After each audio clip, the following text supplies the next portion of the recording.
Hello दोस्तों, आप सभी का मेरे YouTube channel G K comma math हैस में स्वागत है। आज हम मध्यकालीन भारत में कुतुबुद्दीन ऐबक के बात पढ़ेंगे। इससे पहले हमने मोहम्मद गोरी के बारे में पढ़ाया था। आज इसके बाद हम पढ़ेंगे। इस वीडियो को आप लास्ट तक जरूर देखिएगा। 1206 ईस्वी में मोहम्मद गोरी की हत्या कर दी गई। कहाँ? गजनी में। और उसके बाद जो गोरी का गुलाम भारत में कुतुबुद्दीन ऐबक था, वही यहाँ पे शासक बना। 1206 ईस्वी में यह दिल्ली की गद्दी पर बैठा। कौन? कुतुबुद्दीन ऐबक, जो मोहम्मद गोरी का गुलाम था। इसने अपनी राजधानी जो है लाहौर बनाया और यह गुलाम वंश का संस्थापक था। हमेशा पूछता है कि गुलाम वंश का संस्थापक कौन था, तो कुतुबुद्दीन ऐबक था। इसने अपनी राजधानी जो है लाहौर को बनाया, दिल्ली को नहीं बनाया। कुतुब मीनार की इसने नींव डाली। इसके जो संत थे ख्वाजा कुतुबुद्दीन बख्तियार काकी, इन्हीं के नाम पर यह नींव डाली गई थी। और अंतिम रूप से जो पूरा करवाया गया वो इल्तुतमिश के द्वारा करवाया गया था। इसने दिल्ली में कुब्बत उल इस्लाम मस्जिद की स्थापना कराया। किसने? कुतुबुद्दीन ऐबक ने। हमेशा प्रश्न पूछता है कि दिल्ली में कुब्बत उल इस्लाम मस्जिद की स्थापना किसने करवाया था, तो याद रखिएगा कुतुबुद्दीन ऐबक ने करवाया था। अजमेर में इसने 2.5 दिन का झोपड़ा नामक मस्जिद का निर्माण कराया। हमेशा प्रश्न पूछता है कि 2.5 दिन का झोपड़ा किसने निर्माण करवाया था, तो अजमेर में कराया था कुतुबुद्दीन ऐबक ने। उपाधि इसने लिया था लाख बख्श का। हमेशा याद रखिएगा कि कुतुबुद्दीन ऐबक ने लाख बख्श की उपाधि लिया था। इसका कारण था कि यह लाखों का दान करता, मतलब यह दान ज़्यादा करता था, इसीलिए इसकी प्रजा ने इसे लाख बख्श की उपाधि दिया था। इसके अलावा इसने मलिक और सिपह सलार की उपाधि लिया था। इसने सुल्तान की उपाधि नहीं लिया, मलिक और सिपह सलार की इसने उपाधि लिया था। यह भी याद रखिएगा।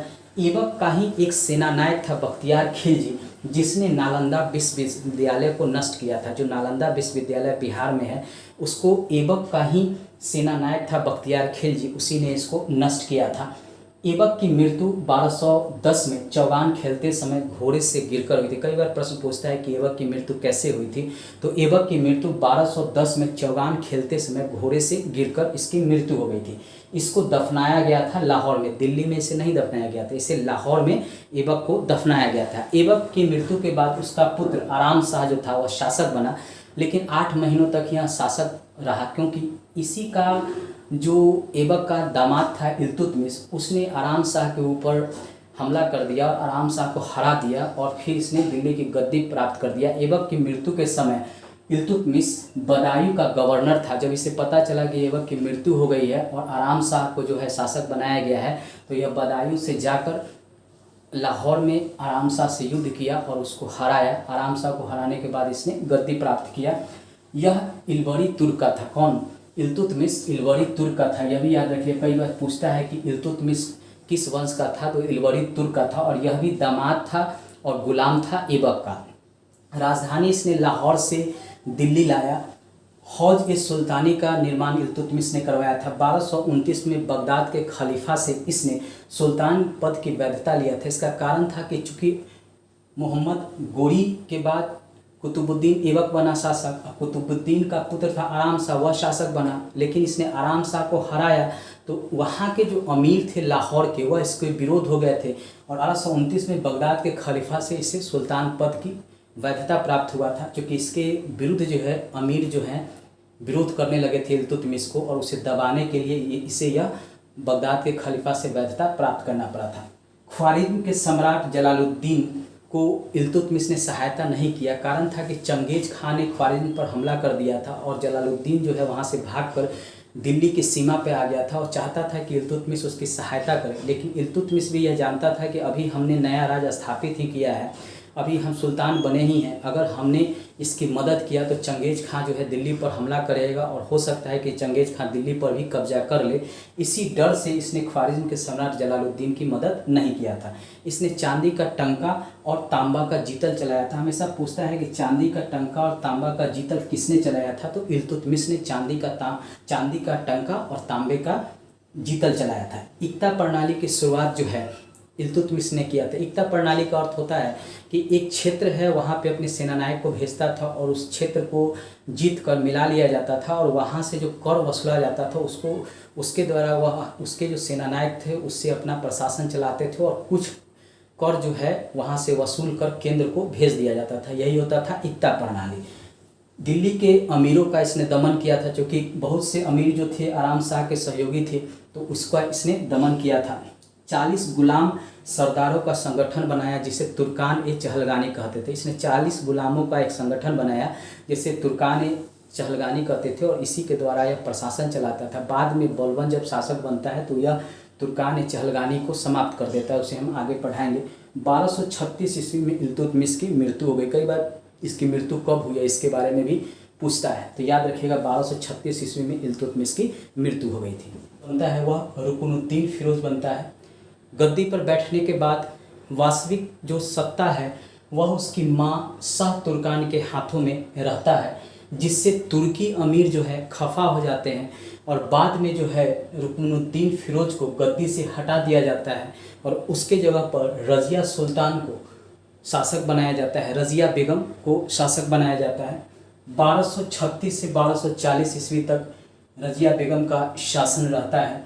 शासक प्रथम यह महिला शासक बनती हैं। दिल्ली की अगर कोई सत्ता किसी महिला द्वारा सत्ता को पाया जाता है, यानी दिल्ली की गद्दी पर प्रथम यह महिला जो है शासक के रूप में बैठती हैं।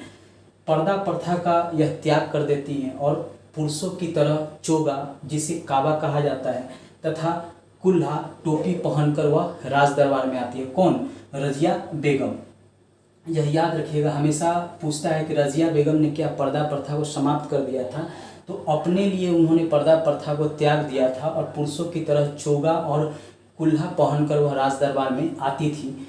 रज़िया ने मलिक जलालुद्दीन याकूब को अमीर ए आखुर घोड़े का सरदार नियुक्त किया था।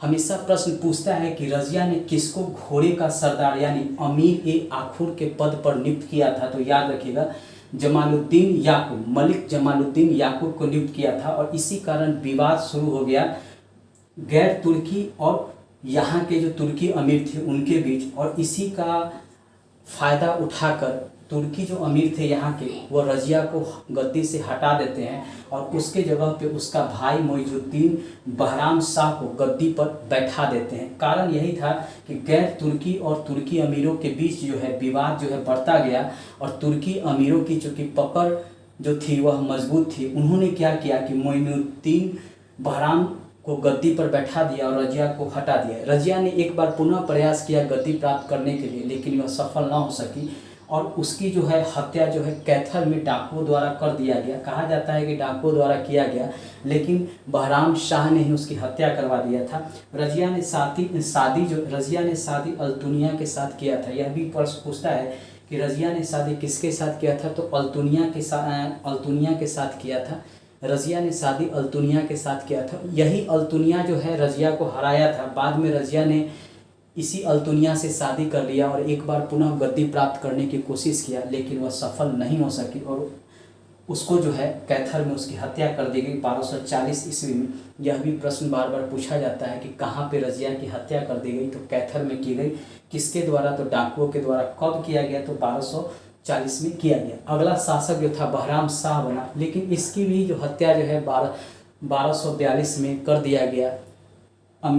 जो अमीर थे तुर्की अमीर, उन्होंने धीरे धीरे जो है गद्दी पर अपनी पकड़ जो है बनाना शुरू किया और अपने अनुसार वह शासक की नियुक्ति करते थे। इल्तुतमिश ने जो 40 सरदारों का अमीर सरदारों का जो संगठन बनाया था तुर्क चहलगानी, उसी के ये अमीर थे और धीरे धीरे जो इल्तुतमिश के जो वंशज थे उनको यह गद्दी पे बैठाता और अगर उनकी इच्छा की पूर्ति नहीं करता तो उनको गद्दी से हटा देता, उनकी हत्या भी करवा देता था। बहराम शाह के भी हत्या करवा दिया। उसके बाद बना अगला शासक अलाउद्दीन मसूद शाह 1242 में। इसको भी 1242 में जब यह दिल्ली पर बैठा, गद्दी पर बैठा, तो 1246 में बलबन जो है षड्यंत्र करके अलाउद्दीन मसूद शाह को भी गद्दी से हटा दिया और बलबन ने नसीरुद्दीन महमूद को गद्दी पर बैठाया और उससे अपनी इसने पुत्री का विवाह बलबन ने कर दिया। क्योंकि बलबन जो है उस समय तुर्की अमीर था और इसकी पकड़ जो है काफ़ी अधिक थी और इसने इसी का फ़ायदा उठाया और बलबन ने अपने हित के लिए नसीरुद्दीन महमूद को गद्दी पर बैठाया, अपनी पुत्री का विवाह भी कर दिया। नसीरुद्दीन महमूद ने बलबन को उल्गू खां की उपाधि भी दिया। चूँकि इसी ने गद्दी पर बैठाया था बलबन ने, तो इसे उल्गू खां की उपाधि दिया। मिन्हाजुद्दीन सिराज ने अपने तबकात ए नासिर में नसरुद्दीन महमूद के बारे में वर्णन किया है। कई बार पूछा जाता है कि मिन्हाजुद्दीन सिराज ने तबकात ए नासिर में किस सुल्तान के बारे में वर्णन किया है, तो याद रखिएगा नसरुद्दीन महमूद के बारे में बताया है। इसी के समय यह लिखा गया था। इसके समय में वास्तविक सत्ता जो है बलबन के हाथों में ही था। बलबन को नायब ए मुमलकात का भी पद दिया गया था। किसके द्वारा? नसरुद्दीन महमूद के द्वारा बलबन को नायब मुमलकात का पद दिया गया था। नायब मुमलकत का पद दिया गया था। किसके द्वारा? नसरुद्दीन महमूद के द्वारा। इमादुद्दीन रिहान बलबन का विरोधी था। कहा जाता है कि जो यह इमादुद्दीन रिहान था पहले हिंदू था, हिंदू से कन्वर्ट होकर मुस्लिम बना था और यह बलबन का काफ़ी विरोधी था, लेकिन बाद में जो है बलबन ने इसकी रिहान की भी हत्या करवा देता है। 1265 ईस्वी में नसरुद्दीन महमूद की मृत्यु हो गई। उसके बाद दिल्ली के गद्दी पर बलबन स्वयं शासक बन गया, मतलब दिल्ली की गद्दी को बलबन ने प्राप्त कर लिया। बलबन बनता है। बलबन का वास्तविक नाम बहाउद्दीन होता है। बहाउद्दीन जो बाद में बलबन के नाम से दिल्ली की गद्दी पर बैठता है, यह इल्तुतमिश का गुलाम होता है। कौन? बलबन इल्तुतमिश का गुलाम होता है। तुर्क ए चहलगानी का विनाश जो है यह बलबन करता है और तुर्क ए चहलगानी का गठन जो है किसने किया था? इल्तुतमिश ने किया था और इसको जो है समाप्त जो किया था वह बलबन ने किया था। इसको याद रखिएगा, बार बार प्रश्न पूछा जाता है किसी भी एग्जाम में। मंगोलों के आक्रमण से दिल्ली की रक्षा भी बलबन ने किया था। बार बार मंगोल जो है दिल्ली पर आक्रमण कर रहे थे, उस समय इसने दिल्ली की गद्दी की रक्षा किया था। राज दरबार में इसने सिजदा और पैबोस की शुरुआत की थी। हमेशा प्रश्न पूछता है कि राज दरबार में सिजदा और पैबोस की शुरुआत किसने किया था, तो बलबन ने किया था सिजदा और पैबोस की शुरुआत। फारसी रीति रिवाज से इसने नौरोज की भी शुरुआत किया था। पूछता है कि नौरोज का त्यौहार जो है किसने शुरू किया था फारसी रीति रिवाज से, तो बलबन ने अपने राज दरबार में शुरू करवाया था। विरोधी के प्रति इसने लौह एवं रक्त की नीति को अपनाया था। जो भी इसका विरोध करते थे उसकी यह हत्या करवा देता था। जिस तरह पर्सा के शासक बिस्मार्क जो है अपने विरोधियों का दमन करता था।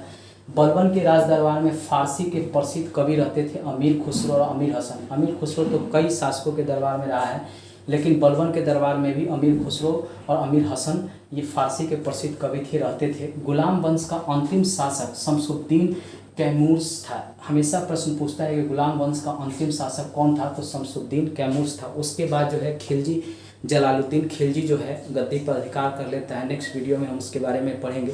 दोस्तों लास्ट में यही कहेंगे कि अगर मेरा वीडियो पसंद आ रहा तो मेरे चैनल को सब्सक्राइब कर घंटी को जरूर दबा लीजिएगा। दोस्तों को भी शेयर कीजिएगा। फेसबुक, व्हाट्सएप, इंस्टाग्राम पर भी इसे शेयर कीजिएगा। बीपीएससी 66वीं बीपीएससी का फॉर्म आने वाला है। बिहार दरोगा का फॉर्म आ चुका है।